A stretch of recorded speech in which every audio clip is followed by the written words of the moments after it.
Welcome to EPG Pathshala. I am Dr. Abu Saleh, an Assistant Professor of English at the Raja Pari Mohan College under University of Calcutta.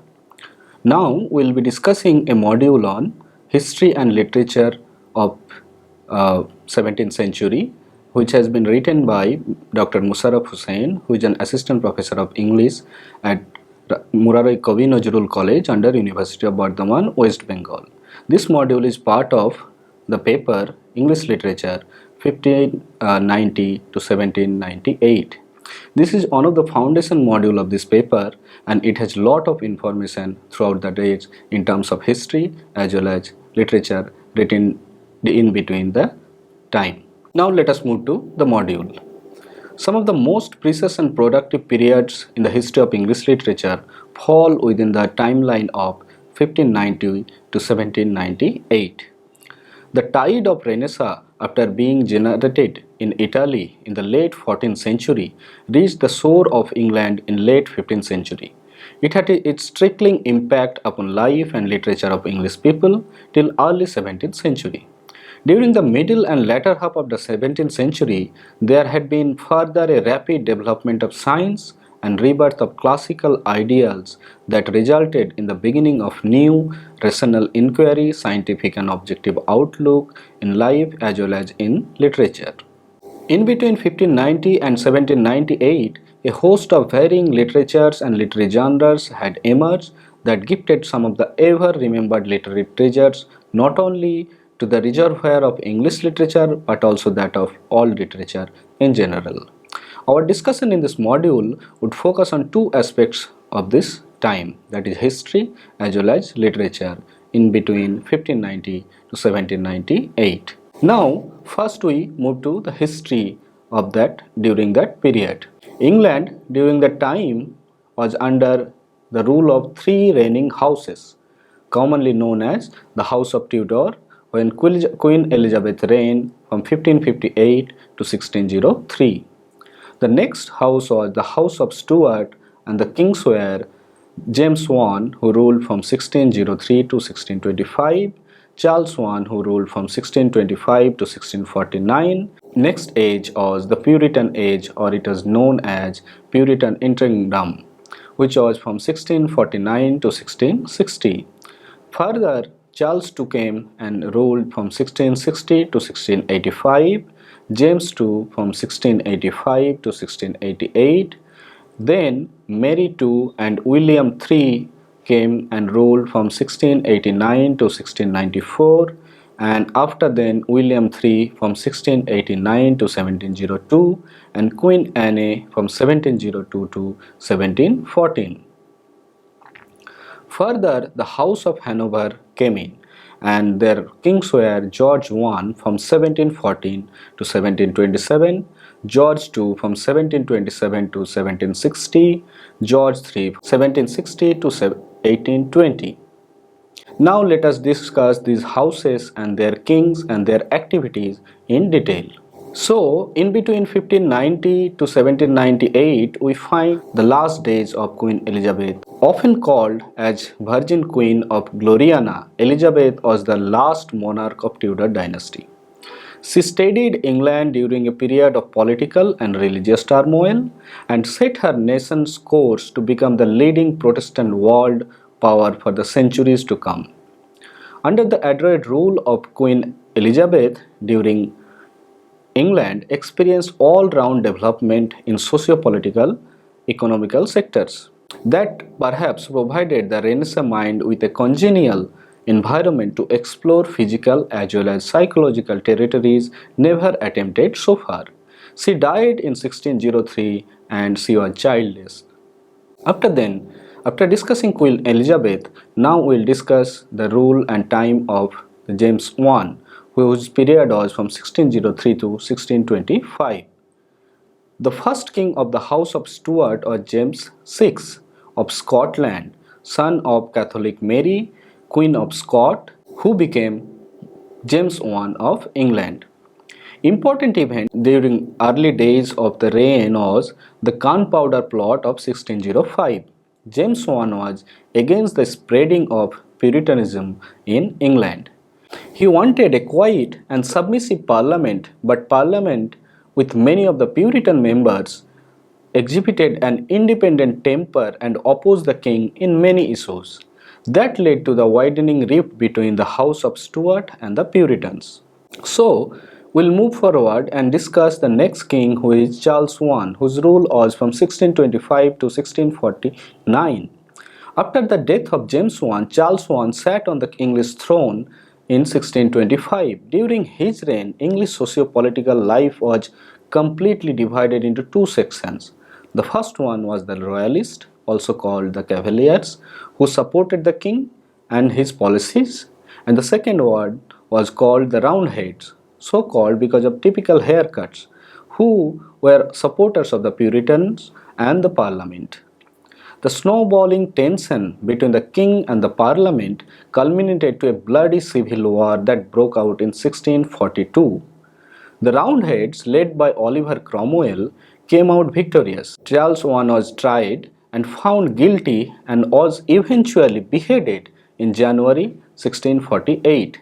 His son, Charles II, took refuge in France, accompanied by some of his royalists. The next period is known as Puritan Age or the Puritan Interregnum, which is 1649 to 1660. England now came to be known as Commonwealth and began to be ruled by the Rump Parliament. And eventually, in 1653, Oliver Cromwell, with the aid of his soldier, demanded the Rump Parliament, and government was then known to be Protectorate, with Oliver Cromwell as Lord Protector. During the Puritanical era, several acts were passed to ban the theatre houses and other kinds of entertainment like dueling, horse racing, cockfighting, bear baiting, swearing, etc. During the reign of Cromwell's unworthy son Richard, English people grew completely disillusioned with his new government and yearned to return to the older monarchical system. As a result, Charles II was called back to England and make the King of England in 1660. This is famously known as the restoration of monarchy. So we are discussing the political upheavals in English court, and we find that after James I and Charles I, there was a Puritan time, and then Oliver Cromwell and his son, and again the restoration of monarchy happened. So now let us move to the reign of Charles II, whose ruling period was 1660 to 1685. With the coronation of Charles II, not only as Stuarts were restored, but also socially the nobles, the gentry, the bishops, the Anglican Church, etc. were also restored.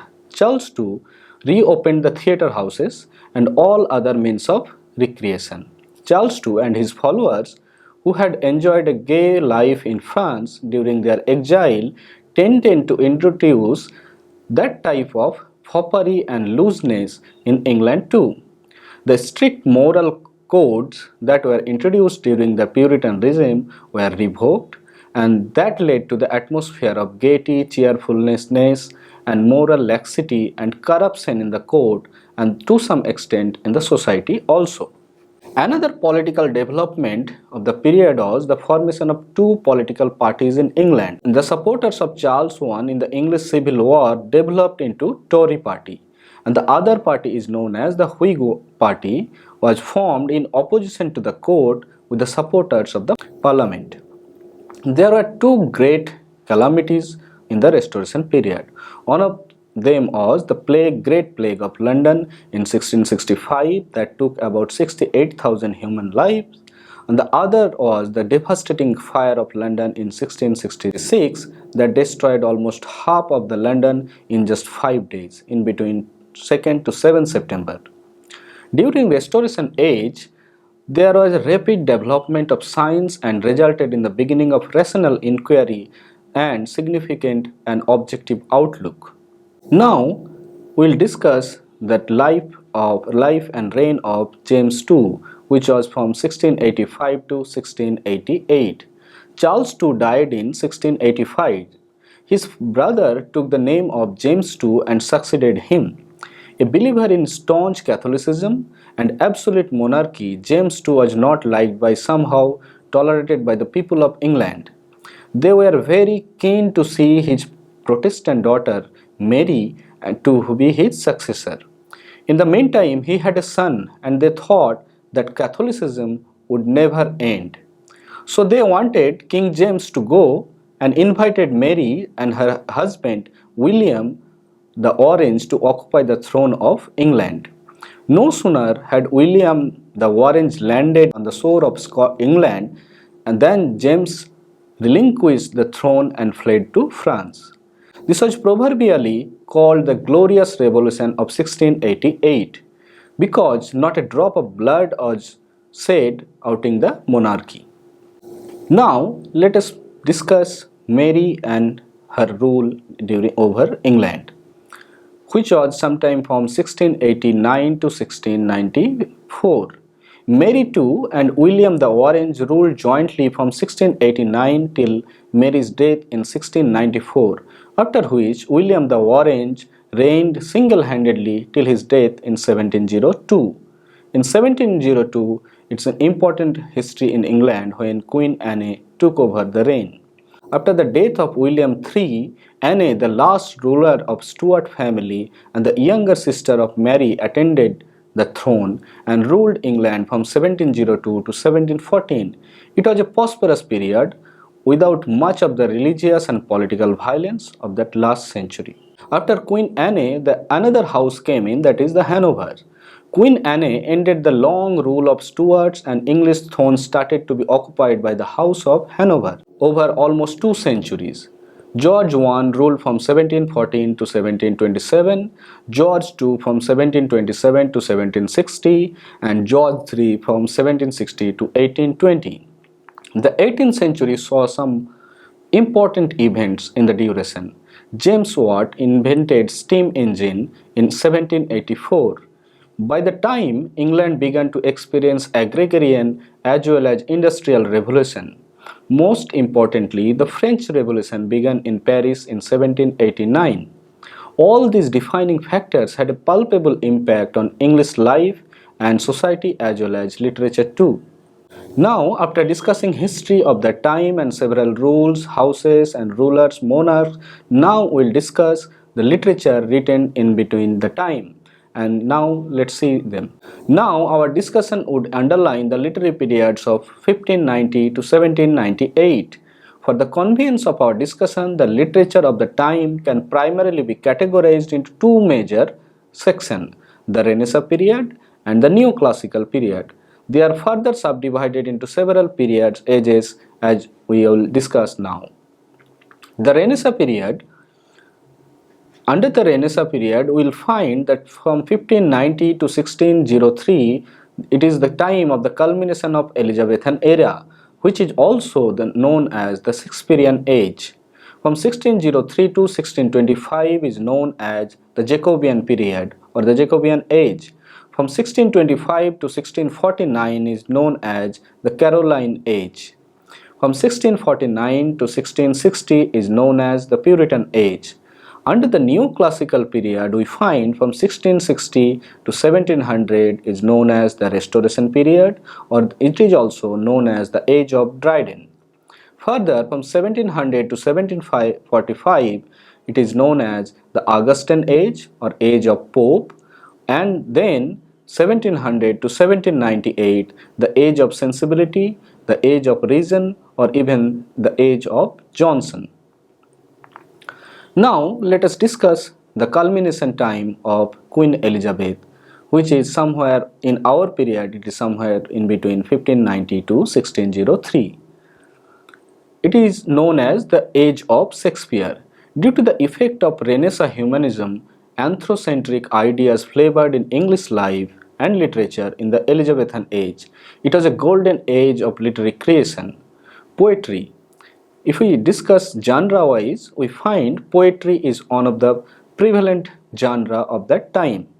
The newborn genre of English sonnet having been introduced by Watt and Earl of Surrey in the Elizabethan England and been matured by Philip Sidney and poets like Edmund Spenser, culminated to peak of its glory in the masterly hands of William Shakespeare.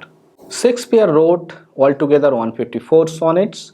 In them, Shakespeare had departed from the conventional Petrarchan theme and technique and of sonnet writing and celebrated masculine friendship, sonnet number 1 to 126, in three chord trains and a concluding couplet with rhyme scheme ABAB, CDCD, EFEF, and GG. His long poems like The Venus and Adonis and Lap of the Lucrece were written in between 1592 to 1594. Now, if we look at drama, then we will find dramatic literature reached its peak in the last days of Elizabethan era. Major dramatists of the time were Christopher Marlowe, William Shakespeare, Ben Jonson, and so on.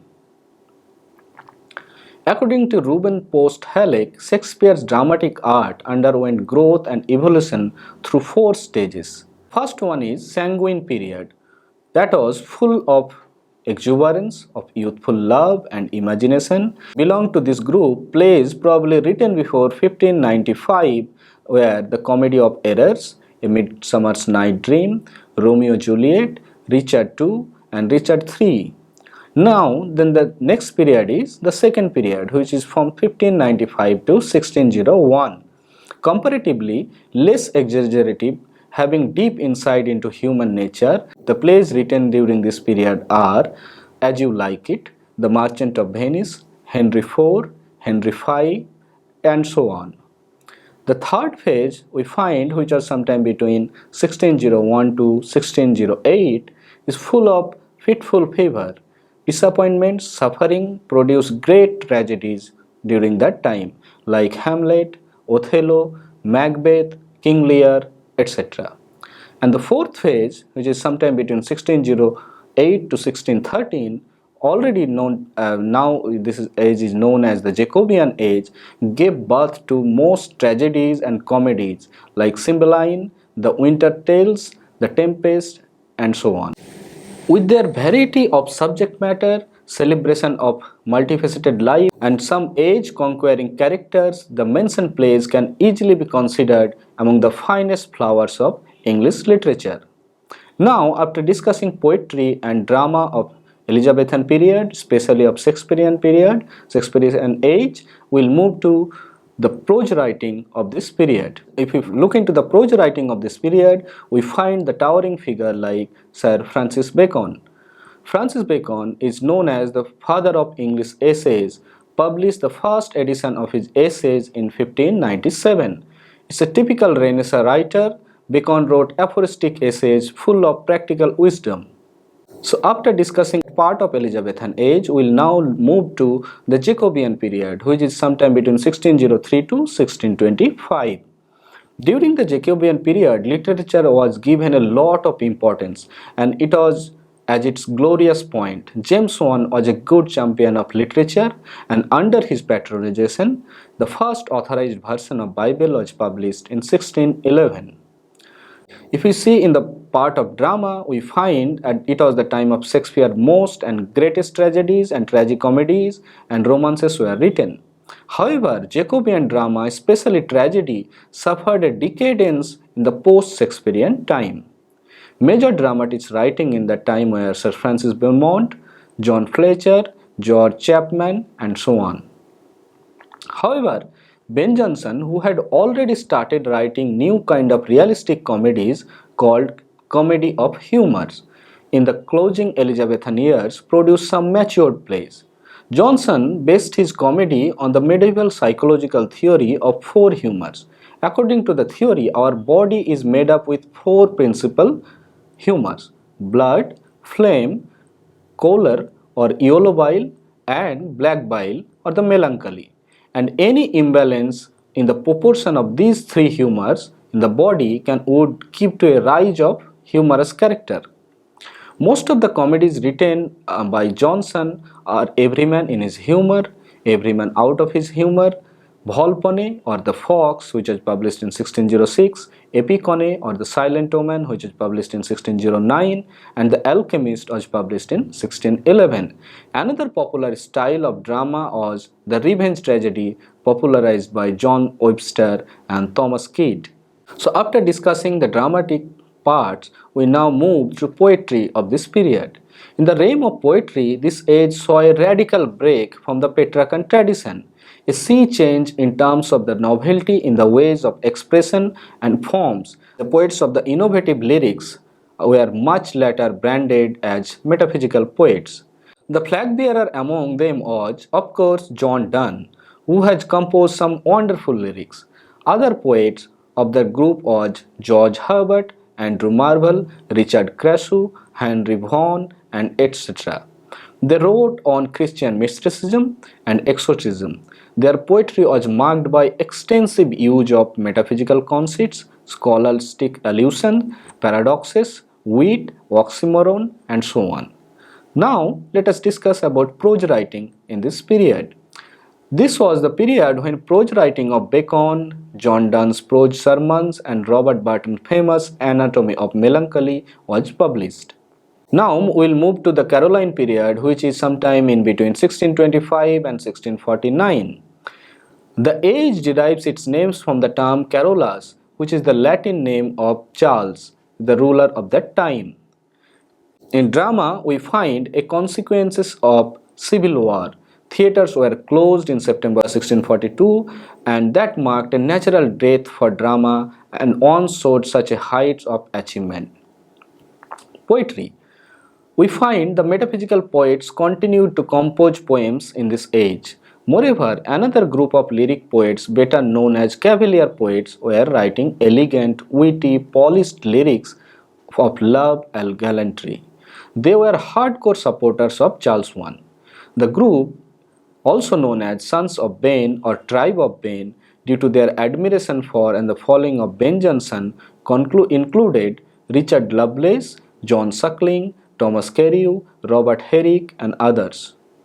In the meantime, the great poet John Milton appeared in the scene on the English literature and began composing poems. His nativity ode, El Allegro, Il Penseroso, Camus, and the great elegy Lycidas was published in 1629, 1633, 1634, and 1637 respectively.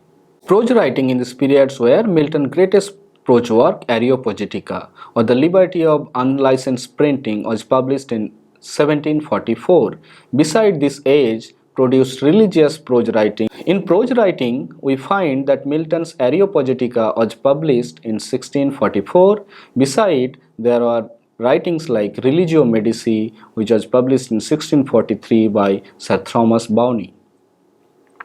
Now we'll move to the Commonwealth period, which is sometime in between 1649 to 1660. Drama.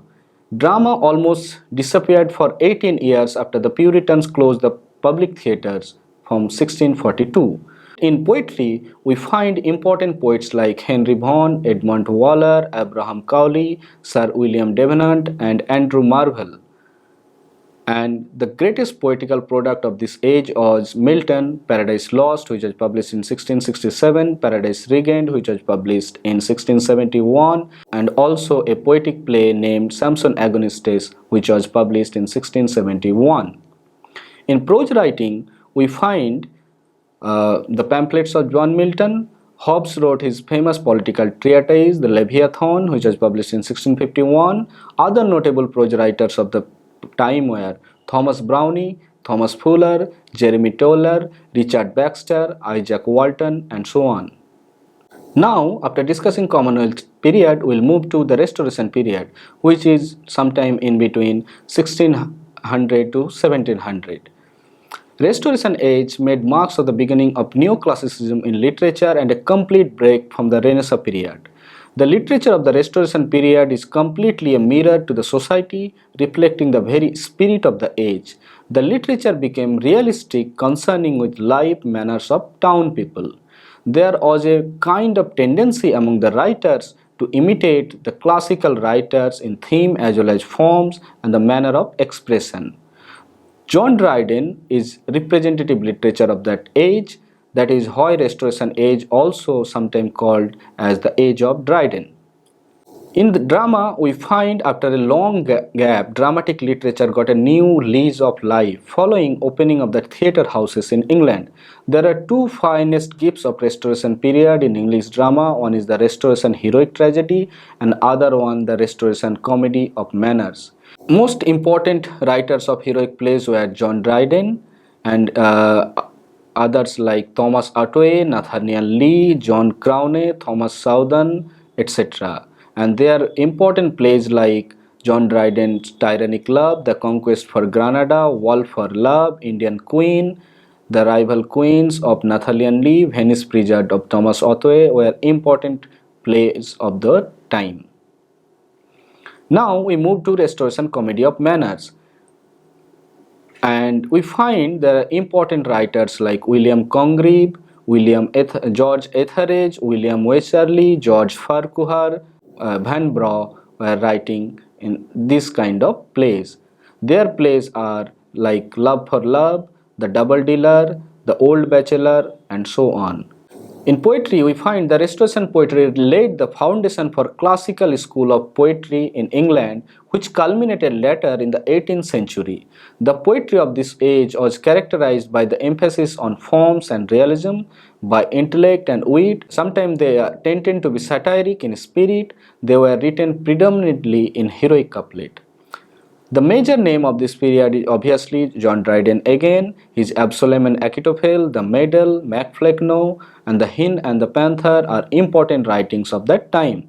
Apart from Dryden, there are unforgettable verse of Samuel Butler, who wrote Hudibras, which was published in 1684, attacking the Puritans. In prose writings, we find Dryden left a remarkable mark in the form of essay on dramatic poesy, a discourse concerning the original and progress of satire, perfect and preface to the fables, etc. John Locke wrote an essay concerning human understanding, treatise on government, and thoughts on education. Writers like John Bunyan wrote The Pilgrim's Progress, and also Oroonoko by Aphra Behn is an important writing of this period. Also further, the writing diaries and memories like John Elvin and Samuel Pepys were also important aspects in this age. Now we move to the Augustine Age, which was sometime in between 1700 to 1745. The term Augustine was applied as a catchword to draw an analogy between English literature of the first half of the 18th century and the brilliant Latin literary period of Virgil, Horace, and Ovid under the Roman Emperor Augustus. The classical poet and critics were believed to be best models to ultimate standards of literary taste in this age. The literature of this period showed some common features like more emphasis in the form than spirit, predominance of logic and reason, spontaneity and simplicity sacrificed for elegance and correctness. Literature was confined to the town life, to the coffee houses and drawing rooms. Nature meant to the human nature of good sense and mannerism, commonly satirical and didactic, dwelling upon the subjects related to social, political, and even personal. Language and diction of the poetry was stereotype, artificial, and mannered. Heroic couplet was a predominant verse pattern of this age. The Augustine age was remarkable for its variety of literary outputs. In poetry, we find the poems of Alexander Pope and also his translations of Homer, Iliad, and Odyssey. His poems like Rape of the Lock, which was published in 1712, The Dunciad in 1728, are important one of this period. In drama, we find growth of sentimental comedy, and we find important names like Colly Cibber, Richard Steele, etc. In prose, we find it is rightly been said that 18th century is the age of prose and reason. Tremendous development of prose literature was disseminable in the hands of Jonathan Swift, Joseph Addison, Richard Steele, and Daniel Defoe. Swift wrote on politics, religion, books, human follies, and fables, etc. His famous satires were Gulliver Travels, The Battle of Books, A Tale of Tub, etc. Daniel Defoe had no less contribution to the development of Augustine prose. His most important gift to fiction writing was his semi-fictional work Robinson Crusoe. His other works are Moll Flanders, which was published in 1722, Colonial Jack, which was published in 1722, and The Unfortunate Mistress or the Roxana, which was published in 1724. We also find the periodical essays of Richard Steele, Joseph Addison, and Samuel Johnson in this period. Some of the important periodicals are the Tatler, the Spectator, and so on. In the part of novel, we find 18th century marks the childhood and pre-youth of English novel. Various factors contributed to the emergence of novels, and some of them are the rise of middle class as the aftermath of enormous growth of commerce and industry. With the dissemination of democratic ideals, the importance of common men came to be recognized. The desire for freedom from the shackle of classicism, the decline in drama and the realism in novel, increase in the number of readers, especially the women readers. And in the first page, we find there are important writers like Samuel Richardson, Henry Fielding, and so on, who were writing important novels like Joseph Andrews, Tom Jones, and many of them were picaresque in nature. Now, the next phase is the age of sensibility, which is sometime from in between 1714 to 1789, or also can be called till 1798. The age started with the following year of Pope's death and extended up to 1789, the following year of Dr. Johnson's death. Alternative dates frequently proposed for this period are 1789 and 1798. Literature of this age was influenced by some factors like industrial and agrarian revolution, expansion of city and depopulation of countryside, poor condition of workers, new class conflicts, pollution of the environment, and resulted reaction against urbanism and industrialization, and new emphasis on the beauty and values of nature. As a reaction to the rationalism of the Augustine Age, the literature of this period shows some extent leaning towards sentimentalism both in poetry and prose. As Age of Sensibility is sometimes described as Age of Johnson because of his towering figure and his followers. In poetry, we find Johnson wrote in the early days his writing career with two satiric poems modeled on Roman poet Juvenal's The Vanity of Human Wishes, which was published in 1749, and London. Two important poetical movements were felt in this age, the pre-romantic poetry, which is the precursor of the romantic poetry, and then the next one is graveyard poetry. Important poems like Thomas Gray's Elegy written in Country Churchyard is written in this period. In prose, we find Dr. Johnson's contribution to English prose is very long-lasting. His Dictionary of the English Language got published in 1755. Other prose works include annotated version of William Shakespeare plays, Rasselas, Life of most eminent English poets, and etc. James Boswell wrote the biography The Life of Samuel Johnson. In novel, we find that in novel writing, we see some sort of maturity in the proliferation of generic types in the mid and latter part of 18th century. We find the sentimental novels, the tradition of writing sentimental novel that had already started with Richardson and Fielding, went forward with Oliver Goldsmith, Vicar of Wakefield, Lawrence Sterne's Tristram Shandy, and Sentimental Journey. Also, we find that there are novels of manners. Another important development of this period is the Gothic novel. Some of the novelists of this age combined in their writing elements of horror, mystery, and romance. They recreated gloomy, grotesque, and medieval atmosphere in their works. Their vogue was introduced in English by Horace Walpole's masterpiece The Castle of Otranto and other writings of this time. In drama, we find Oliver Goldsmith and Sheridan was continuing with the stage, and we find important writings like The Rivals, which was published in 1775, The School for Scandal, The Critic by Sheridan, and Goldsmith, The Good-Natured Man, and She Stoops to Conquer.